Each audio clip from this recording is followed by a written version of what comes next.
So let's talk about a case with a bunch of good people that did not end well. Very experienced surgeons doing a vaginal hysterectomy. He's done this many times over a period of 20 years. Toward the end of the case, we have a scrub tech student, tech in training, turns to the surgeon and says, doctor, we're missing a sponge. The surgeon says, I've done it this way for 20 years. I put one sponge in. I took one sponge out. It's not in the patient.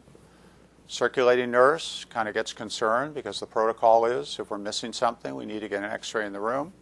Suggests to the surgeon, maybe we ought to get a film before you leave the OR. Surgeon says, we don't need a film because there's nothing in the patient.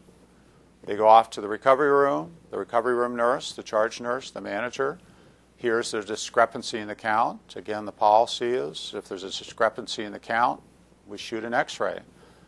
Goes to the surgeon, says, we'd really like to get an x-ray to make sure we don't have something left in the patient. Surgeon's kind of busy, distracted, says, there's nothing in the patient. That's a waste of time. It's a waste of money. We don't need to do that. Refuses to get an x-ray. So what do you think the outcome was? We have a patient, has a retained foreign object, has a sponge. A week later, she has to come back to the operating room, have another operation, now that she's infected, to get the sponge out.